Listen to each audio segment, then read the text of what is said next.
Hi everybody.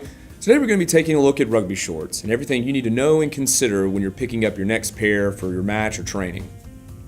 Unlike standard athletic shorts, rugby shorts are going to be built to handle the physicality of the game, whether they're an entry-level short or a top-end model. But there are a few things that you're going to need to take a look at when you're considering what's going to be your next pair of shorts to help improve your comfort and performance. There are four main things to consider when picking a short. You look at the material, features, fit, and your budget. Let's start with the material. Traditionally, rugby shorts have been made of a cotton canvas material with a short inseam to allow for more freedom of movement. This is part of why rugby shorts have traditionally been very short.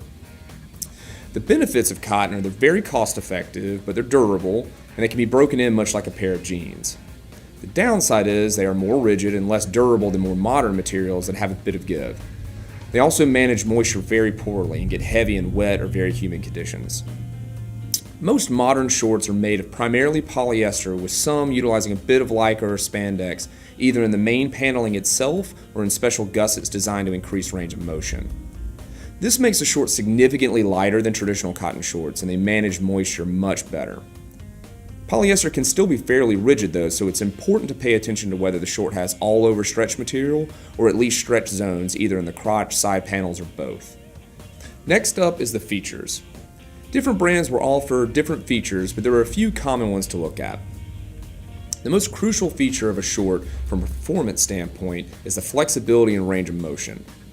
Many shorts, even performance shorts, will utilize a more rigid material for the body of the short itself. The flexibility and the range of motion in these shorts comes from a special stretch zone that utilize a very flexible material like lycra or spandex. These stretch areas are usually located in the crotch of the shorts and sometimes in side vents on the outside of the lower thigh. Occasionally, these side panels will actually extend up the entirety of the short to give a really free range of motion. As stretch polyester materials have gotten more rugged, there's a trend to simply having the whole body of the short be flexible. So just because a short doesn't have these stretch zones doesn't mean it necessarily has a poor range of motion. Angled leg openings are another design feature that is often employed to improve range of motion, particularly with more rigid materials like cotton. By slightly angling the leg openings, the short legs have a slight V shape. This allows the shorts to slide up the thigh when in full stride. Another really important feature is pockets. Pockets were once standard on all shorts and were utilized for binding in scrums, holding mouth guards, and for referees holding cards. Pockets are also handy if you like to wear your rugby shorts around town and need to hold your wallet and keys. Unfortunately for traditionalists, most modern performance shorts don't incorporate pockets, as modern techniques don't require them and they add extra materials to the shorts. So if you want pockets, you'll usually need to go with a cotton short or a referee short these days. In the event you don't want shorts with pockets, some shorts offer a mouthpiece pouch on the inside of the short, so keep an eye out for that if you like to take your mouthpiece out between plays or halftime. Rubberized waistband grippers are a nice, if not entirely necessary feature seen on many top-end shorts. A silicone or rubberized gel is added to the waistband to help hold your jersey in if you like to tuck it in, or just to keep your shorts in place better. It's not a must-have, it can be a nice touch. Next up is getting the right fit. Clearly you'll want shorts that fit comfortably, but you don't want to hinder your performance by having an excessively baggy fit. This makes it difficult for teammates to bind, provides handholds for the opposition to tackle or hold you up, and diminishes the height of your jump if you get lifted in lineouts or on kickoffs.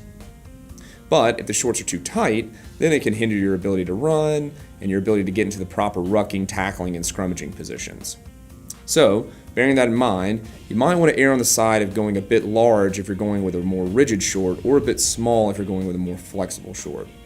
Inseam length is mostly down to preference these days, as performance shorts don't require a short inseam to maintain their flexibility, although it is still important for cotton. Now let's talk budget.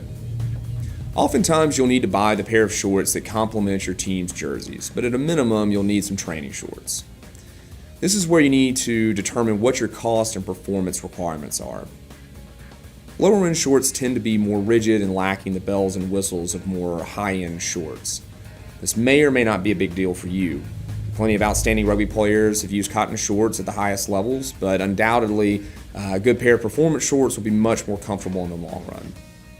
Additionally, higher end shorts tend to be more durable, so if you need a pair that's going to last season after season, it's probably worth investing a bit more money up front.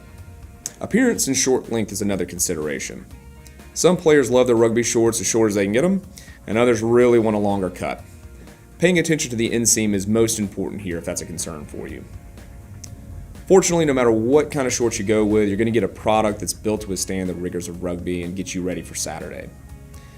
If you'd like to read more, we have a written version of this guide on worldrugbyshop.com. We hope that helps you make a decision on your next pair of rugby shorts. But if you have any more questions, let us know and we'd be happy to help.